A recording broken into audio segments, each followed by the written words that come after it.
에베소서 5장 31절 33절 말씀입니다. 이러므로 사람이 부모를 떠나 그 아내와 합하여 그들이 한 육체가 될지라. 이 비밀이 크도다. 내가 그리스도와 교회에 대하여 말하노라. 그러나 너희도 각각 자기 아내 사랑하기를 자기같이 하고 아내도 그 남편을 경외하라. 이 말씀을 통해서 천국의 유업이라는 제목으로 오늘 말씀을 증거하도록 하겠습니다. 에베소서 5장 31절 말씀은 남편과 아내가 살아가는 직함에 대하여 말씀을 해주셨어요. 그래서 아내는 교회를 상징하도록, 남편은 그리스도를 상징하도록 살아가라. 그렇게 이제 명을 하고, 이 명은 원래 창세 초에 하나님이 우리에게 주신 두 가지 명 중에 하나였다 하는 겁니다. 그 하나는 선악을 알게 하는 실과는 먹지 마라. 먹는 날엔 정령 죽으리라. 그리고 또 하나는 아담과 하와가 둘이 연합하여 한 몸을 이루라 라고 하는 명령에 대한 비밀스러운 내용을 해석하는 말이었다 이거예요. 그래서 이제 오늘 본문에서도 32절에 그러잖아요. 이 비밀이 크도다. 내가 그리스도와 교회에 대하여 말한 것이다. 이렇게 해석을 해준 걸 보게 됩니다. 자, 그래서 이 말씀 끝에 주신 결론이 뭐냐면 신약에 와서는 아내와 남편 너희는 온전하고 바른 성품을 가진 자들이 되라 하는 것이 결론이었고요. 구약에서는 그 얘기를 어떻게 결론으로 맺었냐면 이렇게 결론한 것을 보게 됩니다.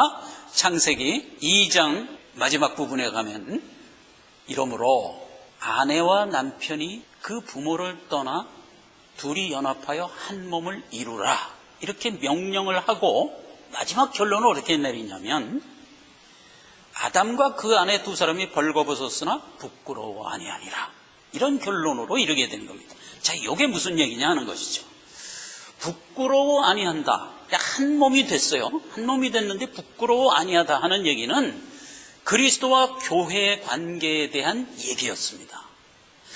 그리스도와 교회의 관계는 서로 허물이 없습니다. 우리가 보통 한 몸 그러면 살아있는 몸을 얘기하잖아요. 근데 살아있는 몸 그랬을 때 그 몸이 온전히 살아있기 위하여 절대적으로 건강해야 되는 게 뭐죠? 머리예요. 머리가 건강하고 몸이 건강하면 그게 최상입니다. 그런데 만약 머리가 건강한데 몸이 좀 불편하다. 그러면 살아가는데 별 불편함이 없습니다. 우리가 그걸 보잖아요. 머리는 건강한데 팔이 좀 불편하다. 그러면 장애인일지라도 일단 살아갑니다. 다리가 좀 불편하다. 그래도 살아가는 데는 별 지장이 없습니다. 심지어 눈이 안 보이는 장님이 돼도 넉넉히 살아갑니다. 그런데 온몸이 건강한데 머리에 문제가 생겼다. 이러면 이제 이게 곤란해지는 겁니다. 만약 머리에 이상이 되면 그는 절대로 온전한 삶을 살 수가 없습니다. 그때서부터 차라리 죽는 게 낫다가 되는 겁니다. 그러한 병으로 지칭되는 병이 무슨 병이죠? 중풍병이란 말이에요. 이제 머리는 온전치 못하고 몸만 온전한 거예요. 그러면 제대로 살질 못합니다. 말도 못하고 걷는 것도 자기 의도한 대로 못 걷습니다. 그리고 비틀비틀하고 누가 먹여줘야 되고 대소변도 가려줘야 됩니다. 이렇게 되는 겁니다. 그래서 성경에서 항상 머리가 온전치 못한 병에 대한 대표적인 병으로 언제나 중풍병을 얘기하는 겁니다. 주님이 와서 그걸 고쳐줬어요. 그래서 온전한 사람이 되게 했다는 것을 우리에게 늘 표적으로 줬습니다. 이게 무슨 얘기냐면 교회와 그리스도의 관계에서 머리가 온전한 한 몸이 된 교회가 아니면 안 된다는 것이 원칙인 거예요. 그것이 만약에 머리가 온전치 않았을 때 그건 교회도 아니고 하나님이 원하는 부르심도 아니다 말이죠. 근데 생각을 해보세요. 머리가 누구냐 말이에요. 그리스도잖아요. 근데 그리스도가 온전치 않을 수가 있습니까? 그건 없죠. 그런 경우는 아예 없는 거예요. 그런데 머리가 온전치 않다는 경우가 왜 생기죠? 머리를 그리스도로 안 둔 단체가 있기 때문에 그렇습니다. 자, 그래서 세상에는 수많은 종교가 혼재합니다. 여러분 제일 많이 아는 불교, 힌두교, 이슬람교 이런 교회는 머리가 그리스도가 아니란 말이에요. 뭔지를 몰라요. 우리가 그 종교에 가서 배워보질 않았기 때문에 머리가 뭔지 우리는 몰라. 그러니까 한 가지 분명한 건 머리가 그리스도가 아니란 말이에요. 그러면 그거는 벌써 하나님이 인정하는 교회가 될 수 없는 거예요. 그게 이제 하나고, 또 하나는 같은 우리 그리스도의 필드 안에서도 마찬가지입니다. 교회라는 이름으로 있는데도 불구하고 머리가 그리스도가 아닌 교회들이 있어요. 그게 뭐죠? 이단이란 말이에요.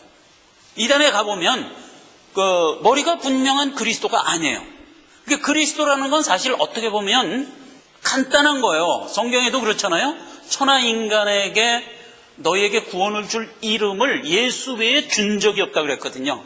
그러니까 우리가 구원받고 온전한 교회 한 몸을 이루어 하나님의 후사로 자라가는 길에는 절대적으로 그리스도가 머리가 돼야 되는데, 그 그리스도가 아닌 다른 것을 머리로 세운 이단들이 많단 말이죠. 그랬을 때 그거는 하나님이 상관없는 교회다 이거예요. 근데 우리가 여기서 항상 경성하고 깨어 있어야만 되는 것입니다.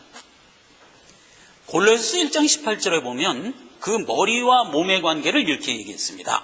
그는 몸인 교회의 머리라. 그가 근본이요 죽은 자 가운데서 먼저 나신 자니 이는 친히 만물의 으뜸이 되려 하심이요 그랬어요. 그리스도가 근본이라고요. 그리고 죽은 자 가운데서 먼저 살아난 자라고요. 요 얘기가 왜 있어요? 우리가 원래 죄로 죽었던 자인데 그리스도가 와서 나의 머리가 됨으로써 내가 살아났단 말이에요. 그 얘기에 대한 빗댄 말이에요. 이게 결국 교회는 산자가 된 겁니다.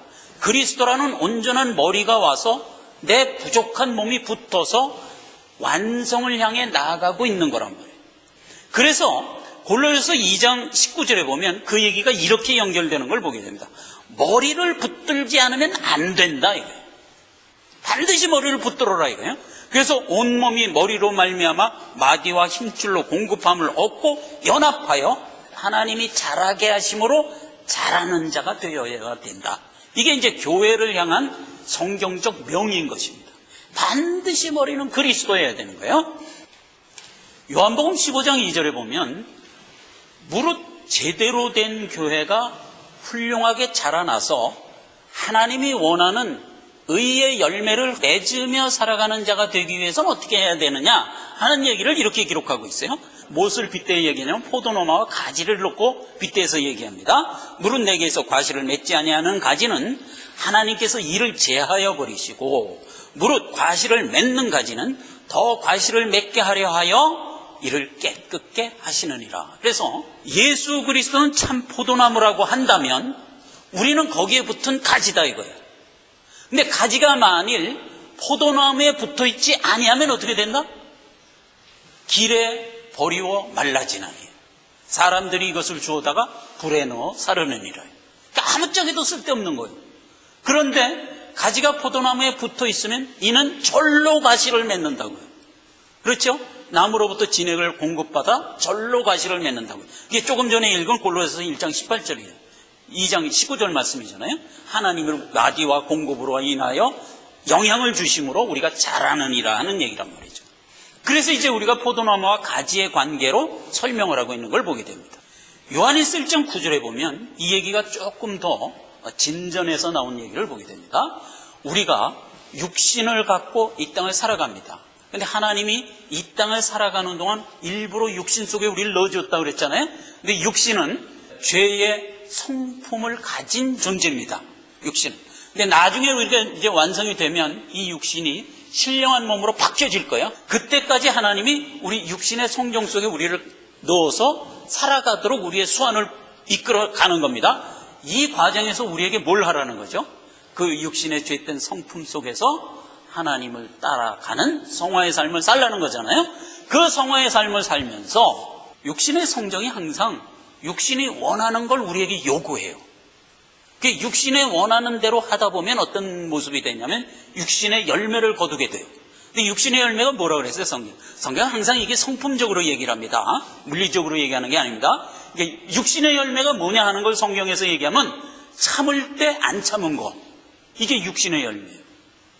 절제해야 할 때 안 절제한 것. 이런 게 육신의 열매란 말이에요. 그러니까 우리가 육신을 입고 살다 보면 이거 참아야 되는데 근데 그걸 육신이 연약해서 못 참는 거라.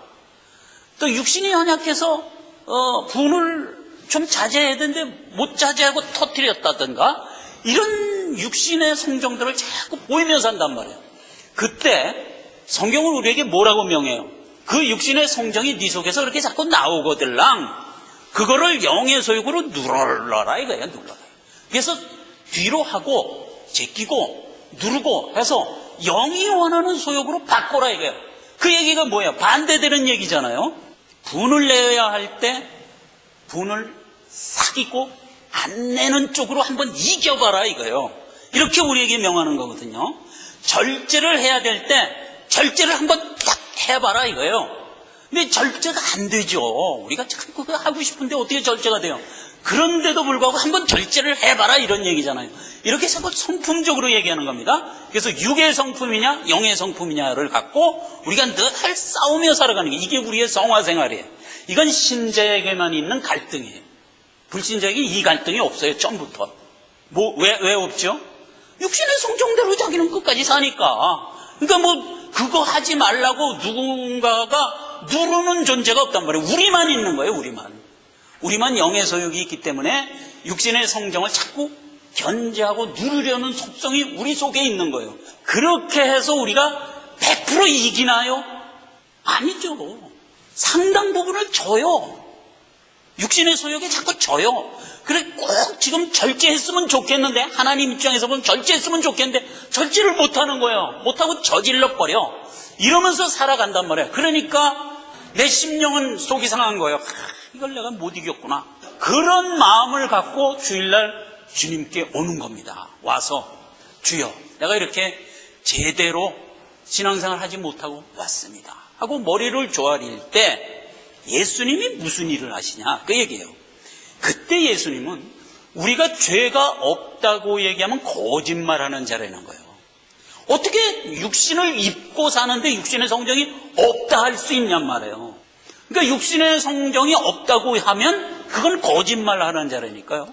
그러니까 그걸 짊어지고 와서 주님께 내려놓으면 예수님은 미쁘시고 의로우사 우리의 모든 죄를 받으시고 깨끗하게 하실 것이요.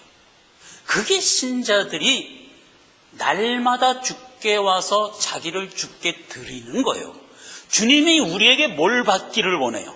세상에 있는 어떤 좋은 것, 세상에 있는 어떤 아름다운 것을 잘 챙겨서 주님께 드린다면 주님이 그걸 무슨 가치로 받겠어요? 생각을 해보세요. 이 세상은 어차피 우리가 완성되면 소멸될 것이라고 그랬잖아요. 예. 하나님의 구속사가 끝나면 이 세상은 소멸될 거예요. 소멸될 이곳에서 그 어떤 걸 갖고 온들 하늘나라에 무슨 유익이 있겠냔 말이에요. 없죠. 그러면 주님은 우리에게 뭘 요구해요? 너희의 성화생활 가운데 이렇게 육정과 영의 소욕 가운데 막 지지고 볶으며 싸우면서 상해진 너희 심령 갖고 나와서 내게 내려놓는 걸 내가 받겠다 이거예요. 주님이 우리에게 받을 거는 너희의 상한 심령이라고요. 이건 신자들에게만 있는 국면이에요. 불신자들에게는 처음부터 이런 상한 심령이 생기질 않는다고요. 우리만 생기는 거예요. 왜죠? 우리 안에 영이 들어와 있기 때문에 그렇단 말이에요. 그러니까 내 안에 들어와 있는 성령이 말할 수 없는 탄식으로 늘 나를 견책하는 겁니다. 성령은 절대로 강제하지 않습니다. 만약 강제했다면 어떻게 됐겠어요? 우린 벌써 죽었어요. 너희는 그래서 쓰겠냐? 그리고 한 대씩 군밤을 때리는 것만 맞고도 우리는 벌써 죽었다니까요. 그렇죠. 성령은 절대로 강제하지 않습니다. 내 안에 들어오셔서 나의 이 영의 소욕과의 투쟁에서 늘 내 편이 돼서 내게 말하자면 사인을 주시는 거예요. 그런 영의 마음을 계속 견지시켜 주시는 거예요. 그래서 결국은 어떻게 돼요? 내가 결단하여 이기도록 이끄시는 분이란 말이에요. 그래서 우리의 성화생활은 어제보다 오늘이 낫고 오늘보다 내일이 낫고 한 발짝씩 가는 거예요. 우리는 이 땅을 살아가면서 평생 만족할 수가 없어요. 만족할 수가 없어요. 언제나 부족합니다. 그 부족함을 지고 살아가는 여정, 이게 신자가 살아가는 사실상의 태도입니다. 이런 태도를 갖고 살아갈 때 우리의 성정이 점점 주님을 닮아갈 뿐만 아니라 그런 낮아지는 마음을 통하여 우리의 성품이 겸손한 자로 또 바뀌기도 하는 겁니다. 이런 여러 가지 유익을 하나님은 우리를 통해서 거둬가시는 겁니다. 머리가 그리스도라는 것은 또 다른 측면의 의미가 있습니다. 어떤 의미가 있냐면 머리가 예수 그리스도는 하나님이라는 거거든요. 그러니까 하나님으로부터 오셨다는 뜻이 되고, 그래서 우리의 출생은 본적이 하늘이다, 이런 뜻도 되는 겁니다. 그래서 우리는 늘 어떻게 구원을 받았느냐라고 했을 때 성경에서 어떻게 얘기를 하냐면, 너희가 믿어 구원 얻게 된 것은 너희 육정이나 사람의 뜻으로 된 게 아니다, 항상 이렇게 얘기를 해요. 그렇게 얘기하면서 어떤 결론을 주냐면 너희가 구원 얻은 것은 하늘로부터 온 것이다, 이런 얘기예요. 자, 그럼에도 불구하고 우리가 믿어 구원 얻게 된 것은 내 결단으로 된 거잖아요. 예. 그래서 이제 여기서 헷갈리면 안 되는 거예요. 이걸 헷갈리면 요즘에 이제 그 문제가 되는 구원파가 되는 거예요. 구원파 그러면 여러분, 이 시간에 비로소 제가 구원파에 대해서 상식적인 설명을 해드리겠습니다. 영국에서 말이죠, 1500년경에 성공회라는 말하자면 교파가 하나 생겼습니다. 그 교파는 어떻게 생겼냐면은 영국에 이제 헨리 8세가 자녀가 없었어요. 그래서 자기 부인 캐서린하고 좀 이혼을 하고 싶은 거예요. 아들을 위해서 이제 다른 부인을 얻고 싶어서요. 그래서 그거를 이제 로마 카톨릭에다가 소원 신청을 낸 거예요. 그때 로마 카톨릭에서 노, 그러고 이제 거부를 했어요. 그러니까 나 로마 카톨릭에서 탈퇴할 거야. 그러고 영국이 아예 탈퇴를 해버렸어요. 그리고 성공회라는 걸 만들었습니다. 성공회의 내용이 거의 카톨릭이랑 똑같아요. 직제명 뭐 이런 게 다 똑같아요. 그리고 이제 다만 자기의 정치적 욕심 때문에 카톨릭에서 분리해 나와갖고 하나의 별도의 이제 교파를 만든 거예요. 그렇게 해서 이제 성공회를 만들어서 쭉 지나와서 이제 1800년이 됐습니다. 그러다 보니까 이 성공회가 카톨릭으로 회귀하려는 그런 성향 때문에 이게 율법주의가 된 거예요. 율법주의가 돼갖고 뭐 의식이 중요하고 뭐 이렇게 이런 데서 이제 반발을 해갖고 성도들이 뛰쳐나간 게 폴리모스 형제단이라는 개신교 하나가 이제 생겨난 겁니다. 그 폴리모스 형제단이라는 것은 근본주의자예요. 그러니까 성경으로 돌아가자, 성경만이 최고다 그래갖고 근본주의자가 된 거예요. 근본주의자 효시가 된 겁니다. 그렇게 해서 이제 근본주의자들이 쭉 오다가 1980년도에 근본주의자의 네덜란드에 있는 어떤 선교사 하나고 미국에 있는 어떤 선교사가 한국에 와서 선교를 하다가 성경 공부를 한 거예요. 근데 근본주의자들의 성경 공부는 이 성경만을 하지 뭐 다른 거를 안 봐요. 다른 모든 제도 이런 게 다 필요 없어요. 그냥 오직 성경만 해요. 그래서 이제 그것도 상당히 문제가 됩니다. 왜냐하면 실생활을 거부해버리니까, 그냥 성경에만 침투해버리니까 이게 하나의 은둔주의자 비슷하게 돼버린단 말이에요. 그렇게 해서 이제 성경 공부하는데, 이 성경 공부를 듣고 은혜 받은 권신찬이라는 사람 하나가 이제 자기가 그 받은 은혜를 갖고 교파 하나를 만들어 버렸어요. 그래서 이제 기독교 복음 침례회라는 걸 만들었어요. 그래갖고 이제 헌금이 들어오는 걸 갖고 막 사업을 했어요. 그래서 막 부자가 된 거예요. 부자가 되고 그 사위가 유병헌 씨예요. 유병헌 씨에게 그 사업을 하도록 막 물려줬어요. 그러니까 막 사업이 번창을 해갖고 막 크게 됐어요. 그래서 여러분이 아는 오대양 기업이라든가 무슨 세모그룹이라든가 이게 스ኳ렌 만드는 기업 이런 거 있잖아요. 그런 기업들이 권신찬 계열의 기업들이에요. 그 기업의 사위가 유병헌 씨인데, 유병헌 씨가 그 기업을 잘 운영을 해갖고 큰 부자가 됐어요. 그러니까 이제 그 안에 있는 이복칠이라는 사람이 이제 나중에 이원환으로 바뀌었는데, 그 이원환이라는 사람하고 박옥수라는 두 사람이 반발을 했어요. 이게 뭐 교회에서 뭐 사업이나 하고 헌금 갖고 뭐 사업이나 해서 부자 되면 뭐하냐, 이거는 교회가 아니다. 그래갖고 나온 거예요. 나와갖고 이제 따로 자기네들이 이제 교단을 세운 게 이제 예수교 침례회라는 걸 세운 거예요. 대한예수교 침례라는 거. 그렇게 해서 이제 구원파 교회가 셋으로 쪼개진 거예요. 원래 권신찬이가 있는 기업을 중시하는 그 파가 하나 있고, 거기서 이제 떨어져 나와서 말씀을 중시로 하겠다 해갖고 나온 김옥수, 이효한, 이렇게 해서 세 파로 지금 있는 겁니다. 근데 이 구원파가 구원은 하나님이 십자가에 못 박혀 죽을 때 이루어졌다 이거예요. 그거 맞는 얘기예요, 그죠? 이루어졌어요. 그리고 더도 덜도 필요가 없다. 여기서 끝이다. 이렇게 된 겁니다. 그러니까 뭐가 없어졌냐면 성화의 삶이 없어진 거예요. 그냥 구원받은 것으로 할렐루야 만세예요. 아무것도 할 필요가 없는 거예요. 하나님이 나의 모든 죄를 과거, 현재, 미래까지 다 책임져 줬기 때문에 나는 이제 할렐루야 그러고 만세 불러버리면 많은 거예요. 그리고 성화의 삶이 없어져 버렸어요. 이 성경에는 거의 90%가 다 성화의 삶에 대한 내용이거든요. 하나님이 너를 구원했다 하는 것은 단회적으로 우리에게 물론 줬어요. 그러나 그 이후에 우리 보고 어떻게 하라는 거예요? 신약성경 27권 중에 22권이 뭐예요? 성화의 삶 살려는 거잖아요. 근데 이거는 다 빼버리고 하나님이 나를 구원했다는 만 딱 붙들고 있는 거예요.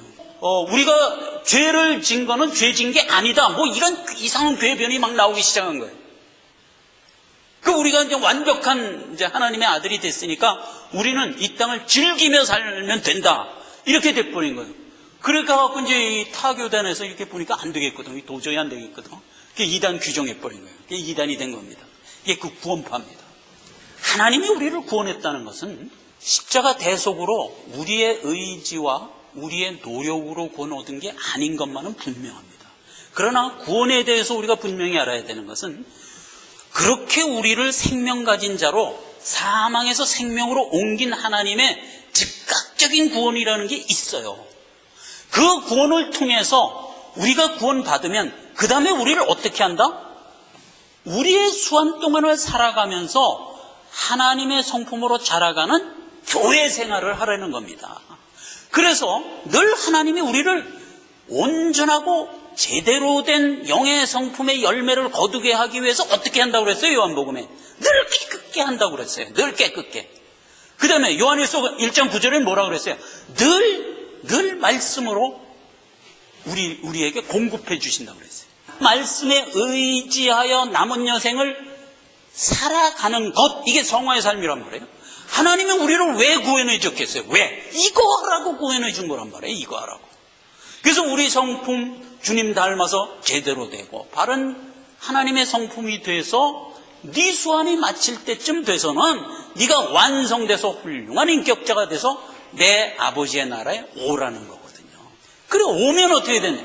오늘 설교 제목 천국의 유업이 네게 남아있다 이겁니다. 그래서 성도들이 이 땅에 고생하면서 사는 것이 억울합니다. 사실 예수 믿고 구원 얻어서 이 땅을 고생하면서 사는 것은 차라리 예수 안 믿고 랄랄룰라 하면서 사는 사람에 비해서 억울하기 짝이 없는 겁니다. 성경은 그걸 억울하다고 얘기했어요. 안 한 게 아니에요. 고린도전서 15장에 분명히 그렇게 했어요. 만약 너희에게 천국의 유업이라는 것이 소망으로 제시되지 않았다면 이 세상에서 제일 불쌍한 자가 누구냐? 예수 믿는 자다 이거예요. 왜 불쌍해요? 생각을 해보세요. 불신자들은 뭐 하나 거리낄 게 없이 자기 좋은 대로 유쾌하게 사는데 우리만 하나님이 주신 소망에 늘 걸려서 싸우며 살잖아요. 그 얼마나 불쌍해요. 이 땅을 살아가면서. 그래요. 그런데 우리는 그걸 왜 하죠? 내세의 소망이 있다는 확신 때문에 그 일을 하는 거예요. 여러분 학교에서 공부를 왜 하죠? 열심히 공부를 해야 사회에 나가서 변호사도 되고 의사도 되고 훌륭한 상업인도 되고 기업인도 되지. 학교에서 룰루랄라 하면서 한낱 이성 공문이나 따라다니면서 그렇게 놀면 그 뭐가 되겠어요? 학교 졸업하고. 학교 때는 좋지. 신나지. 한낮 수업시간 빼먹고 극장 구경이나 다니고 뭐 밤이면 청바지 입고 돌아나 다니고 얼마나 즐겁고 좋아요. 그러나 학교 때는 어떻게 하라는 겁니까? 열심히 공부하라는 거잖아요. 그래야 그 짧은 학교의 때를 끝내면 그 다음에 이어지는 사회, 긴 사회생활이 보장이 되는 거 아니에요. 그래서 열심히 공부하는 거잖아요. 똑같단 말이에요. 우리 신앙생활도 이 이생이라고 우리에게 준 이 짧은 이생을 열심히 신앙 인격을 키우며 살아가는 일에 우리는 부름받은 자들이란 말이에요. 그래서 그 삶을 열심히 살아서 무엇이 보장된다? 이것이 보장된다. 이건 큰 틀에서 얘기고, 이 세상을 주님 뜻대로 살아가는 것 자체가 복이에요. 사실은 그 자체가 복이에요. 왜냐하면 세상에 휩쓸려 살면 말초신경은 자극돼서 순간순간 유쾌할진 몰라도 따지고 보면 그게 병이라고요. 그래서 온전히 살아가는 사람은 사실 거의 없어요. 중간에 다 부러지죠. 오히려 절제하며 인내하며 어떻게 해서든지 하나님의 뜻 지키며 살려고 애쓴 우리가 보면 더 건강하고 더 장수한다고요.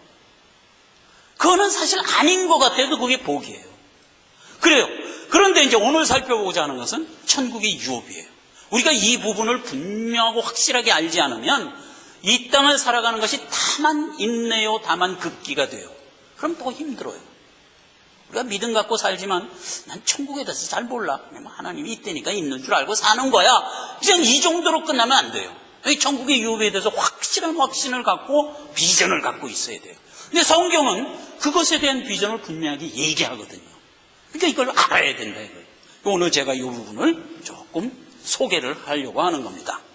일단 우리가 지금 몸담고 있는 이 현실 세계라는 건 사실 세상 사람들이 하는 얘기지만 이거는 성경적으로 가상세계입니다.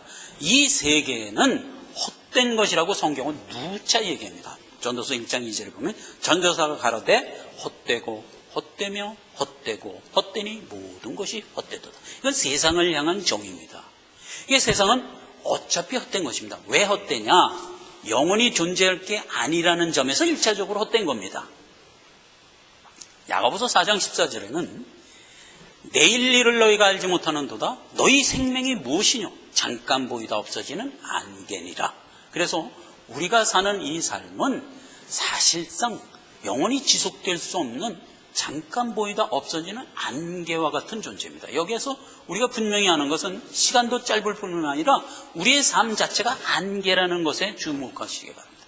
안개라는 건 덧없는 겁니다. 덧없는 겁니다. 뭐가 남는 게 없어요. 햇빛이 나서 짱 하고 찌면 그렇게 꽉 차있던 안개는 순식간에 없어지는 거예요. 그런 개념으로 이 세상을 지금 소개하고 있습니다.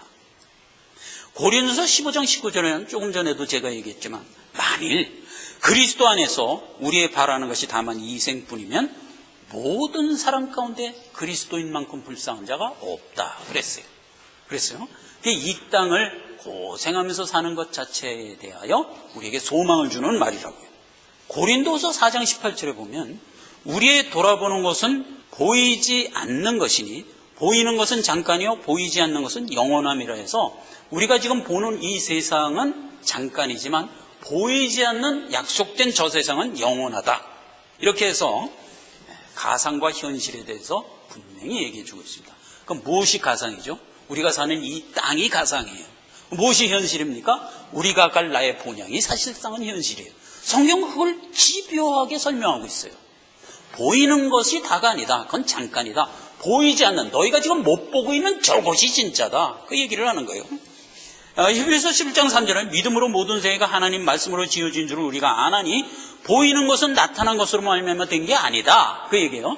그러니까 여러분 우리가 보는 이 현실 세계는 그 보이는 것이 보이는 데서 보이는 게 나온 게 아니다. 이게 무슨 얘기냐면 진화론이 아니다 이런 뜻이에요. 그러면 저것들은 다 어디서 생겼냐? 하나님의 말씀으로 있게 한 거다 이거예요. 이게 창조론이에요. 이런 문구에서도 우리가 진화가 아니라 하나님의 말씀으로 된 것이라는 것이 또 증거됩니다. 시편 90편 4절에 보면 주의 목전에는 하루가 1000년이요 잠깐 지나가는 경점에 불과하니라 그랬어요. 그래서 이 땅이 긴 것 같아도 우리가 가서 살아야 할 천국의 영원성에 비하면 잠깐이고 순간이라는 얘기예요. 그건 당연한 거예요. 생각을 해보세요. 영원에 비해서 지구가 가지고 있는 시간은 0점에 불과한 거예요. 예. 그렇게 해서 이제 거기가 현실이고 여기가 가상이다 하는 얘기를 했고요. 그 다음에 이사야서 45장 19절에는 나는 흑암한 곳에서 은밀하게 아니하였으며 야곱 자손에게 너희가 나를 헛되이 찾으라고 한 적이 없다 이렇게 얘기합니다. 흑암한 곳에서 너희를 부를 때 은밀하게 부르지 않았다 이거예요. 정정당당하게 아무개야 나오라 해서 딱 불렀다 이거예요. 그게 나사로를 무덤에서 부를 때 얘기예요. 우리가 다 그렇게 부름을 받은 자들입니다. 아무개야 나오라. 그게 우리가 믿고 나온 겁니다. 그렇게 불렀다 이거예요. 그리고 너희가 나를 찾은 게 절대로 헛된 게 아니다 이거예요. 그렇게 강조를 하는 겁니다. 하나님의 말씀은 언제나 참이고 하나님이 이렇게 얘기할 땐 무엇이 반증되고 있어요.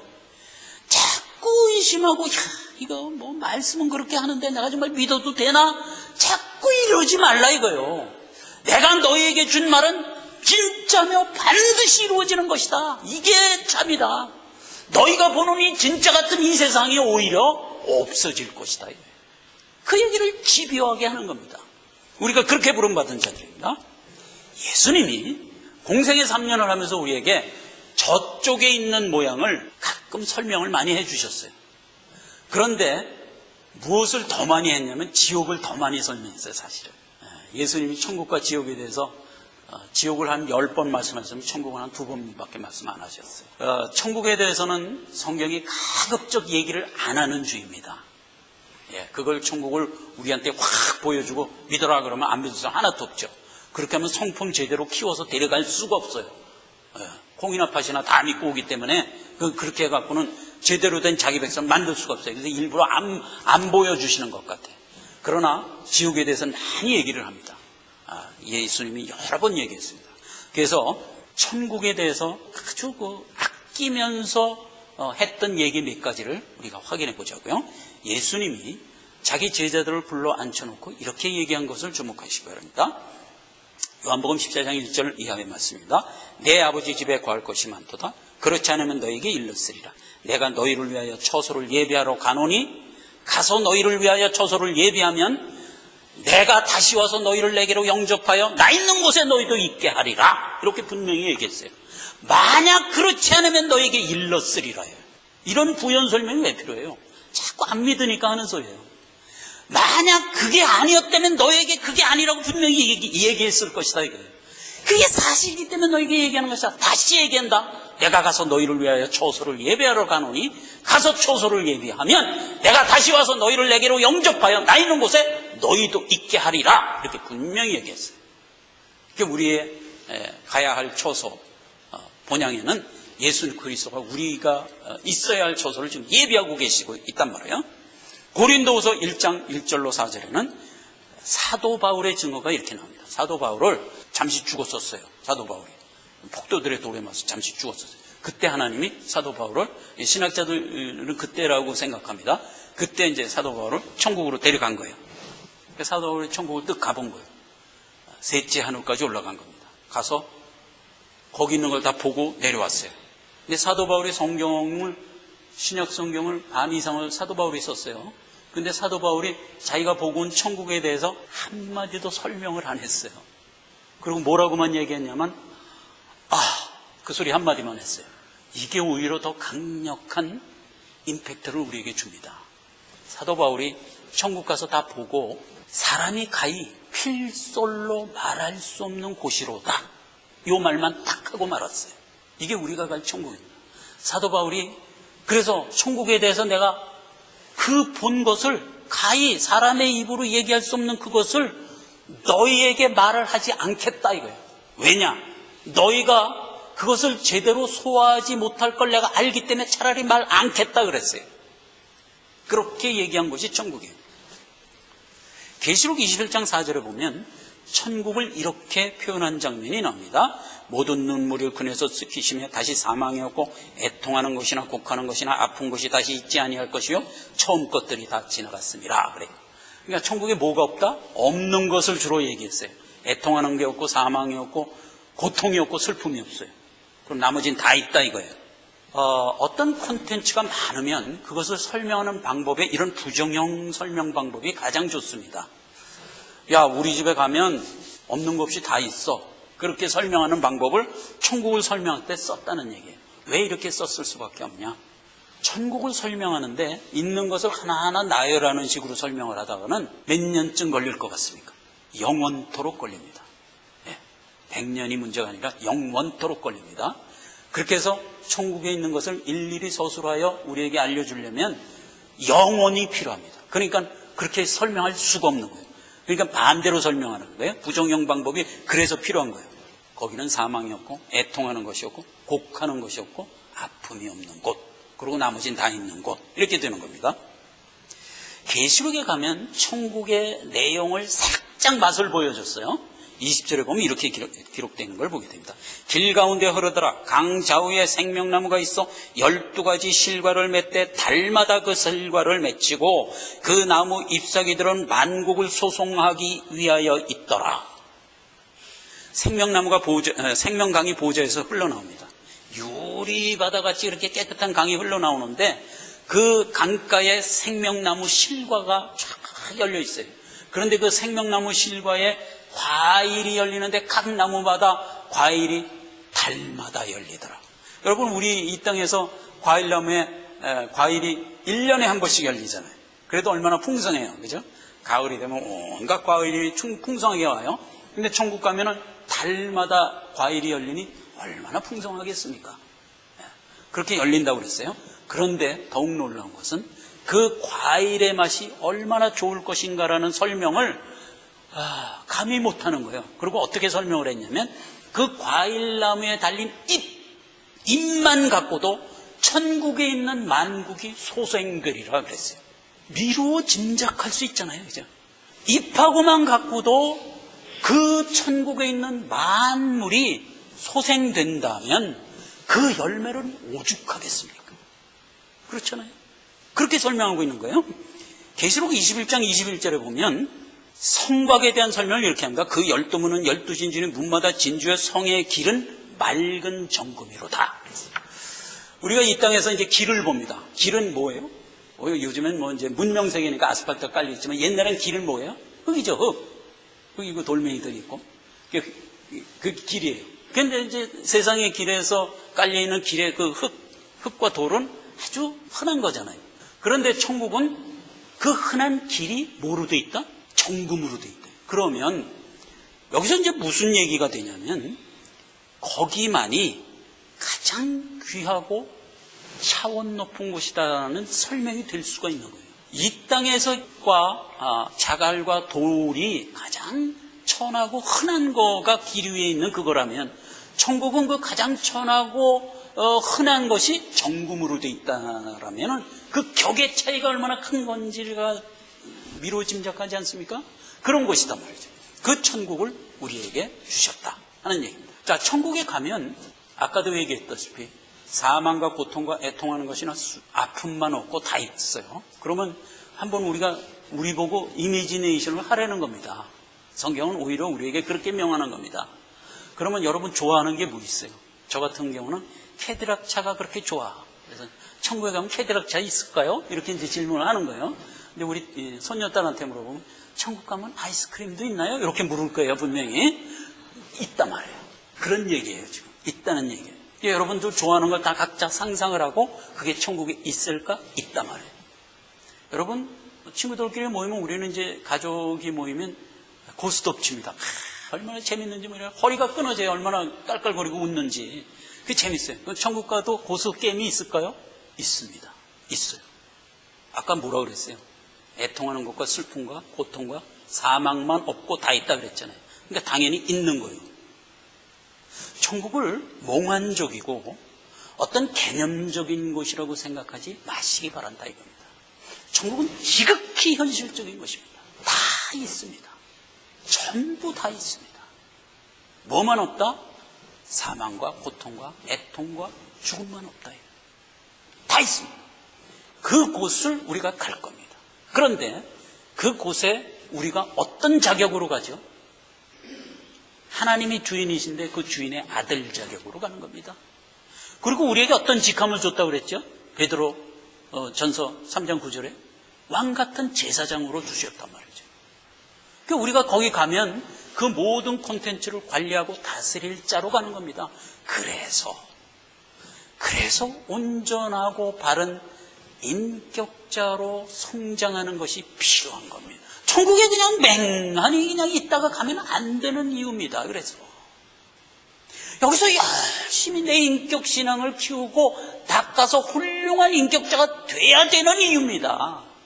그렇게 해서 천국 가야만 거기서 하나님이 내게 주신 직함, 왕 같은 제사장으로서 그 모든 콘텐츠를 관리할 수가 있는 겁니다. 어떻게 우리에게 그걸 관리하라고 줄 것이냐? 이게 시크릿입니다.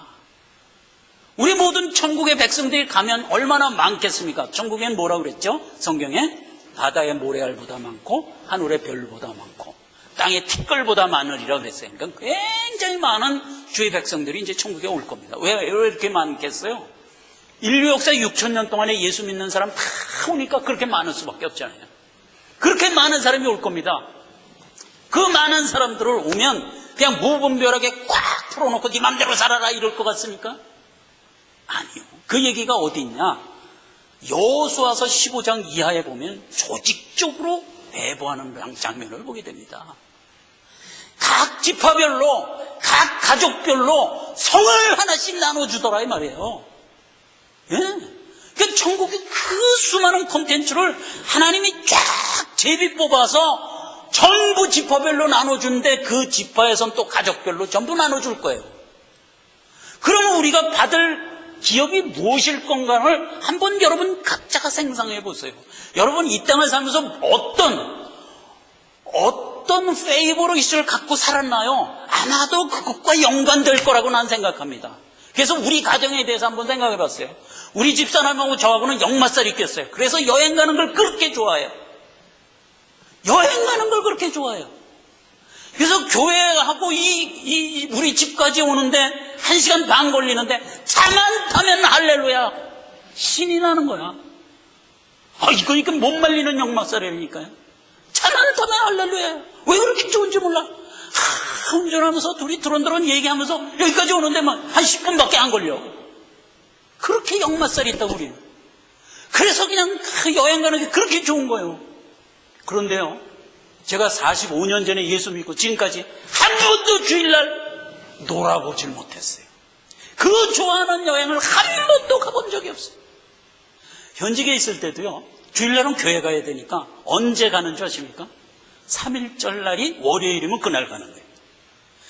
8.15 해방일이 화요일이면 그날 가는 거예요. 그래서 그날 짬짬이 이제 놀러 가는 그게 다예요. 그러니까 막 우리 속에 막 뭐가 스트레스가 쌓이는 거야. 야, 이거 여행은 정말 되게 하고 싶은데 할 재간이 없는 거예요. 예수님 그걸 할까요? 모를까요? 이놈아, 너 많이 참았다. 그래? 그렇게 여행하고 싶은데 그 좋아하는 여행 한 번도 못했지? 이놈아, 내가 다 알아. 분명히 예수님이 우리를 그렇게 품으시는 걸 그건 제가 이해해요. 그러나 하나님, 저는 지금 여행 그렇게 하고 싶은데 한 번도 못했습니다. 저도 저지만 저는 그래도 직장 때문에 미국도 가고 어디도 가고 유럽도 한번 가고 그랬어요. 저는 그래도 그나마. 근데 우리 집사람은 뭐야? 진짜 아무 데도 못 갔어요. 한나거리게 설악산 한 번밖에 못 간 거예요.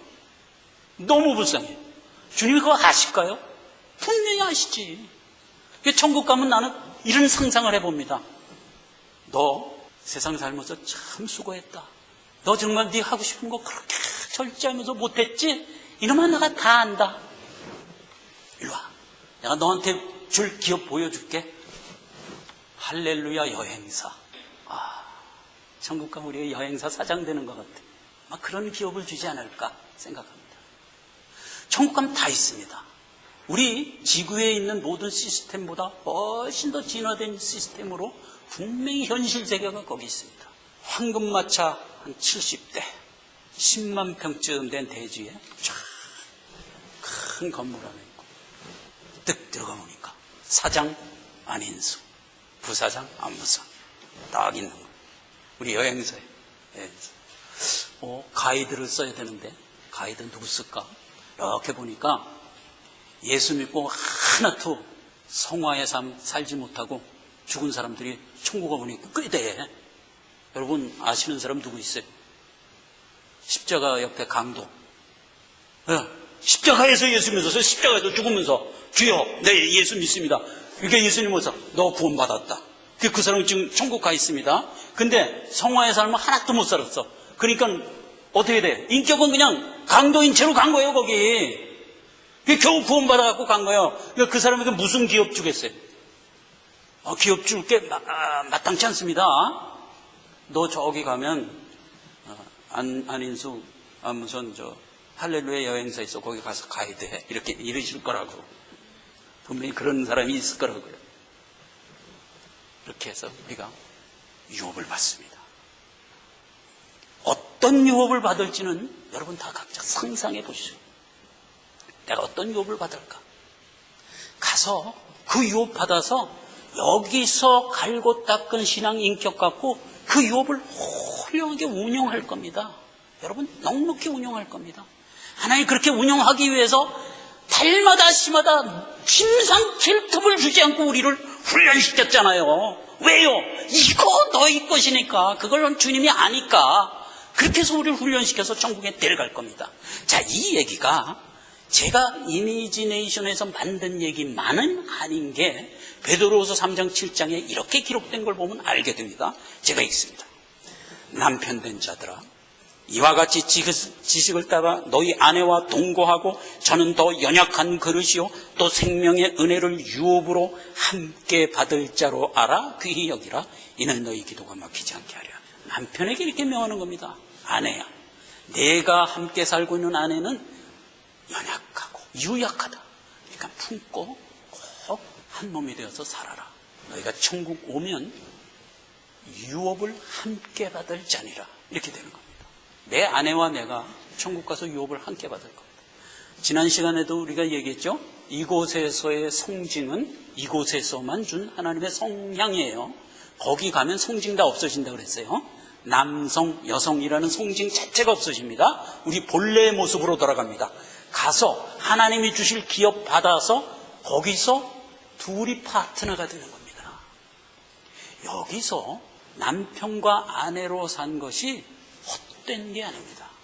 거기 가면 파트너가 돼서 유업을 받을 겁니다. 절대로 나 혼자 받지 않습니다. 이것은 뭐에 대한 상징이냐면 예수 그리스도가 나의 머리고 내가 거기에 붙은 몸, 예수님과 교회라는 한 몸이 돼서야 천국의 유업을 받는다는 것에 대한 실질적인 상징이며 그게 현실적인 내용이다 이겁니다. 우리가 천국의 유업을 누구 때문에 받죠? 내 머리 대신 예수 때문에 받는 거예요. 그래요. 그래서 우리가 천국 가면 예수와 함께 유업을 받을 자가 됩니다. 이거는 근본적인 얘기고 실제로 가서 나는 내 아내 됐던 사람과 내 남편 됐던 사람과 파트너가 돼서 하나님이 주는 유업을 함께 받을 자라고요. 이렇게 지극히 구체적이고 현실적으로 우리에게 알려준 성경이 있습니까? 내용이 성경밖에 없는 거예요. 우리가 이걸 알고 우리가 바라보는 우리의 천국의 유업이 절대로 가상이 아니다. 현실이다. 그리고 반드시 우리가 생각하는 것 이상으로 훌륭하게 예비되어 있다는 것을 언제나 잊지 말고, 그렇죠? 잊지 말고 이 험한 세상을 그걸 바라보면서 즐거움과 기쁨으로 나아가는 자가 되라 하는 겁니다. 자, 이게 오늘 천국의 유업이라는 제목으로 성경이 우리에게 주는 말씀인 것입니다. 기도하겠습니다. 하나님 아버지 은혜를 감사드립니다. 하나님께서 우리에게 주신 귀한 천국의 소망이 현실적으로 분명한 것을 우리가 오늘 깨닫고 돌아갑니다.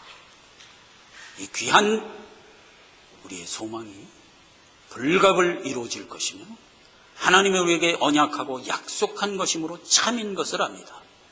우리가 이 참을 붙들고 하나님 앞에 나아가 바르고 복된 우리의 성화의 삶을 훌륭하게 살아서 하나님 나라의 훌륭한 인격자로 들어갈 수 있도록 이 땅의 오늘을 하나님 간섭하여 주옵소서. 우리의 신앙을 날마다 점검하게 하시고 하나님 앞에 바른 신앙으로 우리 자신을 세울 수 있도록 하나님 역사하여 주옵소서. 예수님의 이름으로 기도했습니다. 아멘. 자, 다 함께 일어나서 찬송가 부르는 예배를 마치겠습니다. 228장입니다.